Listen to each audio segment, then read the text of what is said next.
మనం ఇక్కడ చూసుకుంటే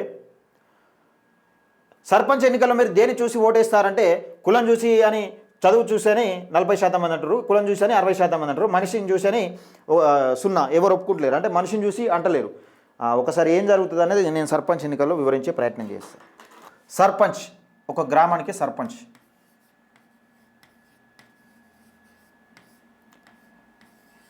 ముందుగా ఎవరైనా మనం సర్పంచ్గా పోటీ చేస్తూ ఉంటే ఎవరైనా ఏం చూడాలి?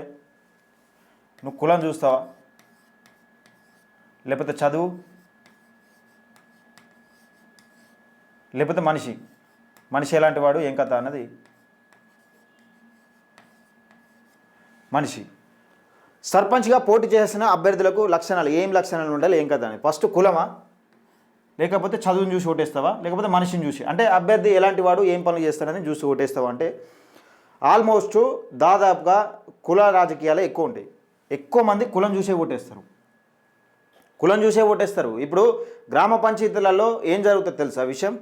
సరే, కొంతమంది మనిషిని చూసి ఓటేస్తారు కావచ్చు, కొంతమంది నిల్చున్న అభ్యర్థులు తన కులపోరు కాదని ఇంకో కులపోనికి ఓటేయచ్చు, తనకు సంబంధించిన సామాజిక వర్గంలో మంచి వ్యక్తి లేడని ఇంకోనికి వేయచ్చు. కొందరు చదువుకున్న మేధావులు మాత్రం చదువు చూసే ఓటేస్తారు. ఎందుకంటే చదువుకున్నోనికైతే డెవలప్మెంట్ ఎట్లా చేయాలి, అసలు గ్రామానికి సంబంధించిన పనులు ఏంటి, దీని మీద ఫోకస్ ఉంటుంది. ఇప్పుడు ఈ చదువుకొని కొందరు మూర్ఖులు ఉంటారు గ్రామాల పొన్న, నేను అందరిని అంటలేను, కొందరిని అంటున్నా. ఎందుకంటే ఎవరైనా మనోభావాలు దెబ్బతింటే సారీ. నేను చెప్పేది ఏంటంటే ఈ చదువు లేని వాళ్ళ ఆలోచనలు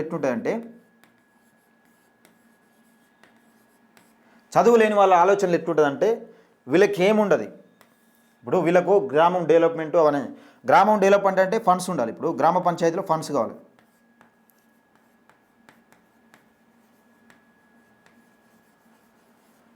గ్రామ పంచాయతీలో ఫండ్స్ ఉండాలి.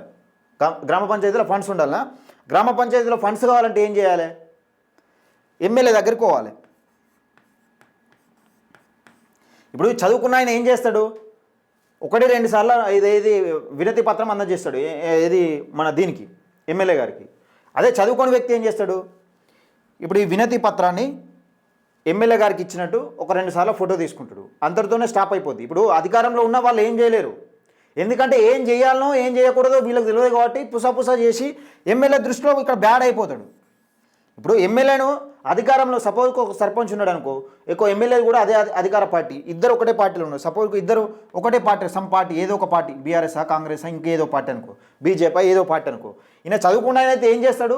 నా పార్టీ కాబట్టి నేను ఎమ్మెల్యేతో కొట్లాడి తీసుకొచ్చే ప్రయత్నం చేస్తూ అంటాడు. ఈయన ఏం చేస్తాడంటే, ఇప్పుడు ఈ చదువుకోని వ్యక్తికి ఏం అర్థమవుతుంది? ఈయనకి ఏం తెలియదు కాబట్టి అంటే ఏది ఎక్కడ ఇవ్వాలనో తెలియదు కాబట్టి ఇప్పుడు ఎమ్మెల్యేతో అయ్యే పనికి కలెక్టర్ దాకా పోతాడు. డ్యూటీనే ఎమ్మెల్యే దాకా అయ్యే పనికి కలెక్టర్ దాకా పోతాడు. ఇక్కడ ఈయన దృష్టిలో ఏముంటుంది? ఎమ్మెల్యే దృష్టిలో నన్ను కాదని కలెక్టర్కి పోతావా, నువ్వు ఏడికైనా గీడికే తిరిగి రావాలి, నీ సంగతి చూస్తా అని ఈయన ఎమ్మెల్యే అనుకుంటాడు. అవునా కదా? ఎమ్మెల్యే అనుకుంటాడు. ఈయన ఎమ్మెల్యే దృష్టిలో ఏమవుతాడు? ఇప్పుడు ఈయన ఏమనుకుంటాడంటే మళ్ళీ చదువుకోని వాళ్ళకి ఎంత ఈగో ఉంటుందో తెలుసా? నన్ను అంటావా ఈగో ఫుల్ ఉంటుంది. ఈగో ఏంటంటే వీళ్ళు ఏ పుట్ట చేస్తే అక్షరం ముక్క రాకున్నా కానీ ఈగో ఫుల్ ఉంటుంది. నన్ను అంటావా అని ఈ ఎమ్మెల్యేనే బ్లేమ్ చేస్తాడు. ఇప్పుడు ఇక్కడ ఉన్న ఎమ్మెల్యేను ఈయన ఎమ్మెల్యే స్థాయిని పట్టుకొని ఈయననే బ్లేమ్ చేస్తాడు. ఎమ్మెల్యే అంటే ఎమ్మెల్యే పార్టీ నా మాట ఏంటావా, పార్టీ మారుతావా, ఈయనే బ్లాక్మెయిల్ చేస్తారు. ఒక రకంగా ఈ దొంగల ముఠ ఊళ్ళపున కొందరు ఉంటారు. ఇప్పుడు ఈయనని బ్లాక్మెయిల్ చేస్తారు. ఇప్పుడు సపోజ్కు ఈయనకు ఒక 2000 ఓట్లు ఉన్నాయనుకో, గ్రామానికి ఒకవేళ ఎమ్మెల్యేకు దూరంగా ఉంటే, అధికారంలో ఉండి అధికార పార్టీలో ఉండి ఎమ్మెల్యేకు దూరం ఉంటే గ్రామ పంచాయతీ ఇప్పుడు ఎవరు నష్టపోతారు? సపోజ్కు నష్టపోయేది ఎవరు చెప్పుడు మీరు? సపోజ్కు ఇప్పుడు ఎమ్మెల్యేను బ్లాక్మెయిల్ చేసిండు అనుకో, సపోజ్కు అధికారంలోని ఎమ్మెల్యేని బ్లాక్మెయిల్ చేసిండు సర్పంచ్, ఎవరు నష్టపోతారు? సర్పంచ్ నష్టపోతారా, గ్రామ ప్రజల? సర్పంచ్ నష్టపోతారా, ప్రజలు నష్టపోతారా చెప్పు? ఎవరు నష్టపోతారు? ప్రజలే నష్టపోతారు. ఇక్కడ నష్టపోయేది ఏంటిది? గ్రామానికి సంబంధించిన నిధులు రావు. ఎందుకంటే అధికారంలో ఉండి కూడా పనులు జరుగుతలేవు అంటే కారణాలు ఇవే. మనకి వెనుక ఏం జరుగుతుంది? ఇక చాలామంది అనుకుంటారు ఏంటంటే మన కులపోడు అయితే నిజంగా సర్పంచ్ అయితే బాగుంటుంది, వీళ్ళ వ్యవస్థ ఎట్లుంటుంది అంటే కొందరు అమాయకులు ఉంటారు. మన కులపోడు అయితే మనకి ఏదో ఇరగదీసి పరగదీసి పెడతారని కాదు. ఇక మన గ్రామాలలో మొట్టమొదటిగా సర్పంచ్ ఎన్నికలంటే వచ్చేది కులమే. ఇది మీరు ఎక్కడైనా ఊడ్రి, ఏ గ్రామంలోనే ఊడ్రి, మన కులపోళ్ళ ఓట్లు గిన్నున్నాయి అంటాడు. కాకపోతే విషయం ఏంటంటే ఇలా కులపాయన సర్పంచ్ అయినాక వీళ్ళ కులంలో పంచాయతీలు ఎక్కువ అవుతాయి, వీళ్ళ కులంలో తలకాయలు వలుగుతాయి, వీళ్ళ కులంలో పోలీస్ స్టేషన్లకు ఎక్కువ ఉరుకుతారు. ఈ గ్రామ పంచాయతీలో చదువుకోని వాళ్ళు సర్పంచ్లు అయితే ఏం జరుగుతుందంటే గ్రామ పంచాయతీ నుండి కేసులు ఎక్కువ ఉరుకుతూ ఉంటాయి. ఇప్పుడు నువ్వు అంటే పోలీస్ స్టేషన్లే ఒక రికార్డ్ స్థాయిలో పోతుంది. ఇప్పుడు గ్రామ పంచాయతీలో ఒక సర్పంచ్ అంటోడు మంచోడు అయినాక గ్రామ పంచాయతీ నుండి ఒక కేసు సపోజ్ ఏదైనా ఒక వ్యక్తి పోలీస్ స్టేషన్లో పోతే పరువు ఎవరు పోతుంది? ముందుగా గ్రామ పంచాయతీ పోతుంది, పరువు గ్రామ పంచాయతీ పోతుంది ఫస్ట్. ఎందుకంటే సర్పంచ్ ఏమన్నాడు, వీడు అవలగాడు ఉన్నట్టు ఊకే మంది ఉరికేస్తున్న దగ్గరికి. ఇప్పుడు కేసులు పోయినప్పుడల్లా కేసులు పెట్టి ఎస్ఐ గారు పంపించలేడు కదా, ఎందుకంటే గ్రామ పంచాయతీ సర్పంచ్ ఎట్లుండాలంటే ఇద్దరి పక్షాన ఉండాలి. ఇప్పుడు ఇద్దరిని కూర్చుండబెట్టే శక్తి ఉండాలి. గ్రామ పంచాయతీ సర్పంచ్ ఎట్లుండాలంటే వన్ సైడ్ ఎప్పుడు కానీ ఉండదు. ఇప్పుడు ఒకరికి లొల్లి అయితే ఒకరిని తీసుకుపోయి కేసు పెట్టిస్తా అంటే ఎవరు నష్టపోతారు? గ్రామంకి చెడ్డ పేరు వస్తుంది, ఘర్షణలు మోపవుతాయి, ఇరు వర్గాలు మోపవుతాయి, కొట్టుకునే మోపవుతారు. చాలామంది ఊడురి చాలా గ్రామాలలో కొత్తగా ఏర్పడ్డ గ్రామాలు కానీ పాత గ్రామాలు కానీ అన్నదమ్ముల్లాగా కలిసి ఉన్న గ్రామాలను కులాలుగా విభజిస్తారు. వీళ్ళు ఫస్ట్ కులాలుగా విభజిస్తారు. కులంలో ఏ వర్గం ఎంత ఉంది, ఇలా 2 వర్గాలు చేస్తారు. వీలైనంత వరకు ఫస్ట్ గ్రూపులు చేస్తారు, కులానికన్నా ముందు గ్రూపులు చేస్తారు. ఇక వీళ్ళు కాకపోతే మళ్ళీ కులాలు, వీళ్ళకి ఏమైనా ఆపద వచ్చిందంటే కులం ఫస్ట్ ఎవరన్నా నాయకుడిని మనం ఏమైనా అడిగినామనుకో వాళ్ళు అడ్డం పెట్టుకుని ముసుకేందంటే కులం. మరి ఈయన కులంలో ఈయన గొడవలు కాకుండా ఉంటాయంటే ఈయన కులంలో సర్పంచ్ ఏ కులంలో అయితే ఉంటాడో అదే కులంలో ఇంకెక్కువ సమస్యలు మోపైంది. చాలా గ్రామాలలో మీరు సర్పంచ్కి ఎన్నికలలో కులం చూసి ఓటెత్తే మీకు ఒరిగేది ఏముండదు. అంటే ఏ కులపడని ఈ కులం ఆ కులం అంటే ఏ కులమైనా కానీ విషయం ఏంటంటే కులం చూసి ఓటు వచ్చినప్పుడు మీ గ్రామ పంచాయతీ కాదు, ముందుగాల గ్రామ పంచాయతీ నుంచి ఎన్ని కేసులు నీకు పోలీస్ స్టేషన్ దాకా పోతున్నాయి, ఎందుకు పోతున్నాయి, అసలు సమస్య ఎక్కడ వస్తుంది అనేది పరిశీలించే శక్తి ఉండాలి. లేకపోతే నీ నిధులు గ్రామానికి సంబంధించిన నిధులు కావాలంటే నీకు కొట్లాడే శక్తి ఉండాలి. అదే చదువుకున్నాడు అయింది అనుకో, చదువుకున్నాడు ఫస్ట్ ఎస్ఐతో మాట్లాడతాడు, సార్ ఇది నేను మాట్లాడి పంపిస్తాను సార్ అని చెప్తాడు. ఈ చదువుకోని మూర్ఖులు ఏం చేస్తారంటే ఒకడు పోలీస్ స్టేషన్లో కేసు పెట్టడానికి పోతే ఇంకోని పక్షాన వీడు పోతాడు. ఆడ ఏమవుతుంది, నువ్వు సర్పంచ్ పోయి ఉండి నువ్వు అటు దిక్కుంటావా, నీ సంగతి చూస్తా అని ఇప్పుడు ఇద్దరికి లొల్లి అవుతుంది. కథ ఇద్దరికి లొల్లి అవుతుంది. నేను చదువుకున్నవాడిని ఎన్నుకోవాలంటే ఎందుకంటే గింతే, చదువుకున్నవాడు గ్రామం డెవలప్మెంట్ గురించి ఆలోచిస్తాడు, చదువుకోనోడు ఇద్దరు అన్నదమ్ములను ఎట్లా విడగొట్టాలి,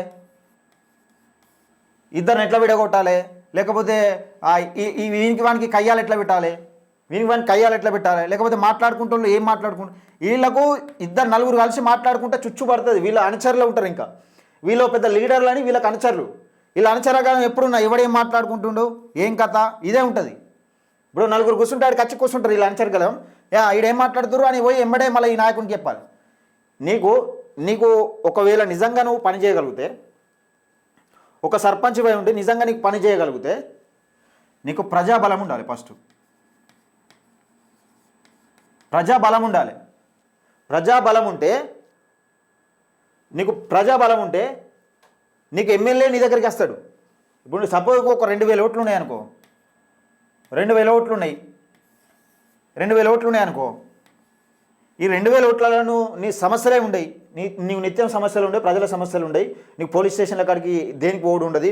నీకు మంచి అభివృద్ధిలో తీసుకుపోవాలనుకుంటే ఈయన ఒకవేళ నిజంగానే అభివృద్ధి తీసుకుపోతుంది, మా సమస్యలు ఉన్నాయి అనుకుంటే, ఇప్పుడు నీకు ప్రతిసారి సమస్యలు వచ్చినప్పుడు ఎమ్మెల్యేకో దేనికో దానికి ఊకే పోలీస్ స్టేషన్లకు ఫోన్ చేయించినాక నీకు ఎమ్మెల్యే డెవలప్మెంట్ గురించి ఎందుకు పట్టించుకుంటాను? నీకు ఎప్పుడో ఏదో ఒక సమస్య వినా ముందుకు పోతానే ఉన్నావు కదా, ఏదో ఒక సమస్య వినా వాళ్ళకి ఫోన్ చేయించుడు వీళ్ళకి ఫోన్ ఇప్పుడు మనకి ఏంటంటే సర్పంచ్, నేను ముఖ్యంగా చెప్తున్నా ఏంటంటే సర్పంచ్ ఎంపీటీసీలు అంటే ఏదో తాగిన కాడ ఫోన్ చేపిస్తే పోలీసు ఇడిచిపెట్టుడు దీనికోసం కాదు. మీరు తాగినాక పోలీసులకు దొరికితే పోలీసు ఫోన్ చేసి ఇడిపించడంలో వీళ్ళు కాదు. ముందు డెవలప్మెంట్ కాదు, తాగునీరు ఉన్నది ఆ ఊళ్ళో సమస్యలు ఏమున్నాయి, అసలు రోడ్లు ఎట్లున్నాయి, ఇది ఏది మోరీలు ఎట్లున్నాయి, దీనిపైన పట్టు ఉండాలి. మనకి ఏం కావాలి, అసలు మన గ్రామానికి ఏం కావాలి, ఇలాంటి పట్టు ఉండాలి. కానీ ఇద్దరన్నముల మధ్యలో గొడవలు పెడదామా, లేకపోతే వీని కొట్లాట పెడదామా, వీని కుసగొలుపుదామా, గివి కాదు మనకు కావాల్సింది. చదువుకున్న వాళ్ళకు చదువుకోవడానికి అది తేడా ఉంటుంది. చదువుకున్నోడు చదువుకోని లెక్కనే ఆలోచిస్తాడు, చదువుకున్నోడు లెక్కనే ఆలోచిస్తాడు. అదే వాని పని వాడు చేసుకపోతాడు, వాని బాధ్యత. ఇప్పుడు సర్పంచ్ బాధ్యత సర్పంచ్ చేసుకుంటూ పోతే గ్రామ పంచాయతీలో ఇలాంటి గొడవలు ఉన్నాయి. నిజంగా పోలీస్ స్టేషన్కి పోతే ఇప్పుడు ఫస్ట్ ఎందుకు చెప్తారు పోలీసులు, మీ సర్పంచ్ని తీసుకొని రాపుర్రా ఆయన ఎందుకు చెప్తారు? అందుకే ఈ సర్పంచ్ అంటోడే వన్ సైడ్ మాట్లాడినాక ఇంకేడ గొడవ సద్దుమణుగుతుంది. అందుకే మనం కులాలుగా ఈ గ్రామ పంచాయతీలో కొందరు సర్పంచులు ఏర్పడ్డాక కులాలుగా కొట్టుకుంటారు. ఎందుకు కొట్టుకుంటారు అంటే వీళ్ళు చేసే కథనే, ఇదంతా వీళ్ళు చేసే కథనే. ప్రజలకు అర్థం కాక పాపం అమాయకులు ఏం చేస్తారంటే వీడు మనోడు కదా, మన దగ్గరోడు కదా, మన చుట్టపోడు కదా అని ఓట్లు ఎత్తే లెంకపీటలు పెట్టేది కూడా వీళ్ళే. వాళ్ళకి అర్థం కాని పరిస్థితి. మీరు ఎప్పుడు కానీ కులం చూసి ఓటేయద్దు. అభ్యర్థి క్యారెక్టర్ ఏందని చూసుకోవాలి ఫస్ట్. మీరు అభ్యర్థి క్యారెక్టర్ ఏంది, కథ ఏంది, ఏం చేయగలుగుతాడని చూసుకోవాలి ఫస్ట్. కథ ఏంది, ఈయన ఏషమేంది, తర్వాత ఏమేం చేయగలుగుతాడు. ఇక కులం చూసి ఓటేస్తే కథమవుతారు. నేను చెప్తున్నా కదా, ఏ కులపోడైనా కానీ కులం చూసి ఓటేయద్దు. చదువును చూసి ఓటేసినామని చెప్తే ఓకే. చదువుకోని ఆలోచనలు వేరే ఉంటాయి, అన్ని చిల్లర ఆలోచనలే ఉంటాయి. నేను అందరిని అంటలేను, కొందరిని. డెవలప్మెంట్ చదువుకోని వాళ్ళు కూడా చాలా ఊర్లు గ్రామాలు డెవలప్ చేసిన వాళ్ళు ఉన్నారు. అంటే ఓన్లీ అలా డెవలప్మెంట్ మీదే ఉంటుంది. మన గ్రామాన్ని ముందుకు తీసుకుపోవాలి, మన గ్రామం ఒక ఆదర్శ గ్రామంగా నిలవాలనే కోరికతోనే ఉంటారు వాళ్ళు. వీళ్ళకి ఏముంటుంది, ఓట్లు ఎంతసేపు ఓట్లు విడగొట్టాలి, ఈ ఓట్లు మెజార్టీ ఓట్లు మన వైపు ఉండాలి, మనం ఇంకో వైపు మనం బురద జల్లే ప్రయత్నం చేయాలి అని చేస్తూ ఉంటారు. దయచేసి ఎప్పుడు కానీ గ్రామ పంచాయతీలలో కులాన్ని చూసి ఓటేయకండి, కులగజ్జి నాయకులను ఎన్నుకోకండి. ఫస్ట్ ఇది కులాన్ని చూసి ఓటేస్తే మీరే మునుగుతారు. కులాన్ని ఏ కుల పొల్ల అయితే ఓటేసిరో ఆ కుల పొల్లే మునుగుతారు. మిమ్మల్ని రెచ్చగొట్టేందుకే ఈ కులాలు. ఏ మనిషి కానీ ఎందుకు దేని మీద రెచ్చిపోతాడంటే ఒక కులం పేరు చెప్పినప్పుడే రెచ్చిపోతాడు. రెచ్చిపోయిన తర్వాత ఫస్ట్ ఇప్పుడు వాళ్ళు ఏది ఉందంటే మీ వెనుక ఎవరెవరు ఉంటారో వాళ్ళ ఫస్ట్ ఇప్పుడు వాళ్ళుతాయి కాదు. దయచేసి ఈ వీడియోని ఎక్కువ మందికి షేర్ చేయండి, లైక్ చేయండి. రోజు ఒక మోటివేషన్ వీడియోతో మీ ముందుకు వస్తాను. ఇది ఇవాళ మార్నింగ్ న్యూస్. లైక్ చేయండి, షేర్ చేయండి, తప్పకుండా సబ్స్క్రైబ్ చేసుకోండి.